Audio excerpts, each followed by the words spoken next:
buona serata da prealpina.it. C'erano decine di persone in coda per fare i tamponi o per acquistare medicinali quando i carabinieri hanno fatto un sopralluogo questa mattina alla farmacia di Viale Lombardia a Castellanza. Arianna Crespi, farmacista Novax, era dietro il bancone. Sospesa dall'albo professionale dei farmacisti della provincia di Varese dal settembre scorso, non sarebbe dovuta essere al lavoro.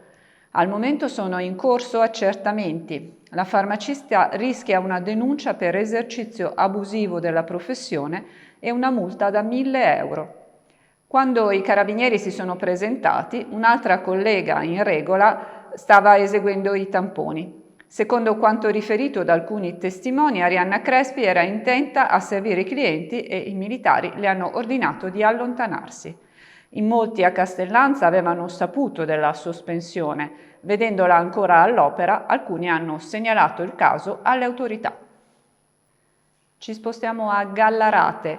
Almeno altri 4 mesi in via Lazzaretto per i sinti tornati l'estate scorsa nel vecchio accampamento accanto all'autostrada.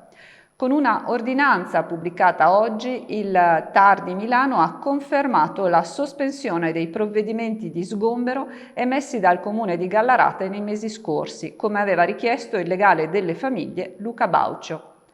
L'udienza per discutere il ricorso dei sinti è stata fissata il prossimo 25 maggio e fino ad allora le roulotte potranno restare lì dove sono, con la fornitura di acqua ed energia elettrica, come imposto sempre dalla giustizia amministrativa milanese nel mese di dicembre.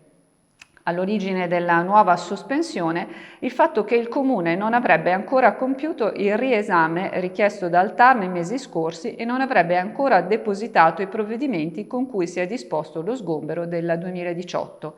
Palazzo Borghi è stato condannato al pagamento delle spese quantificate in 2.000 euro. A Legnano la Giunta Radice ha deciso di concedere un'area del cimitero parco alla comunità islamica per le sepolture secondo il rito musulmano. Il servizio di Luigi Crespi con le immagini di Walter Todaro di agenzia Publifoto. La notizia è confermata anche se non è ancora stata deliberata in modo ufficiale dalla giunta di Lorenzo Radice. Nel cimitero Parco di Legnano, dove ci troviamo in questo momento, sarà realizzata un'area dedicata alla sepoltura con rito islamico. Questa decisione è stata presa perché i cittadini legnanesi di religione islamica ormai rappresentano una percentuale non trascurabile, ma di camposanti dedicati alla loro religione in zona non ce ne sono. C'è soltanto Varese e Bergamo che però a questo punto non hanno più spazio disponibile. Da qui la volontà di Legnano di aprire a questo problema per trovare un luogo per sepoltura anche alle generazioni nuove che ormai non hanno più interesse a rimpatriare le loro salme. Problemi questa mattina a Saronno, dove un autocarro ha urtato e danneggiato un balcone in centro, rimanendo praticamente incastrato. Sul posto sono arrivati rapidamente sia la polizia locale sia i vigili del fuoco. Il movimentato episodio è avvenuto attorno alle 8:30 all'angolo tra le vie Monti e San Giuseppe.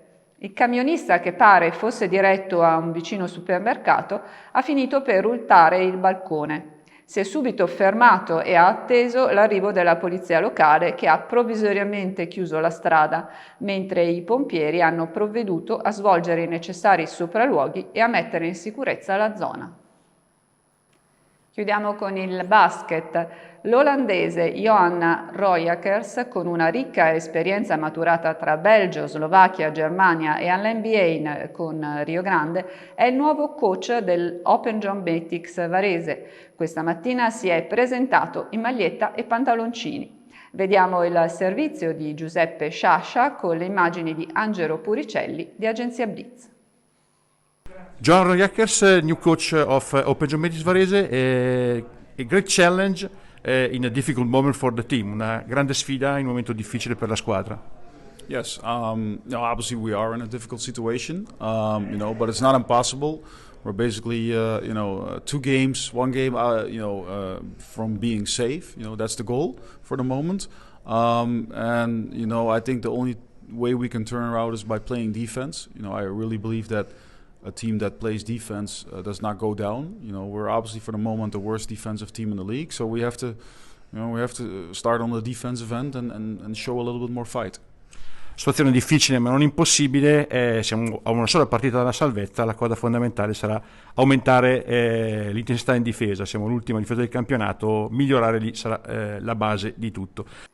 E questa era l'ultima notizia, questa edizione termina qui, vi diamo appuntamento domani alle ore 13 e vi auguriamo buona serata.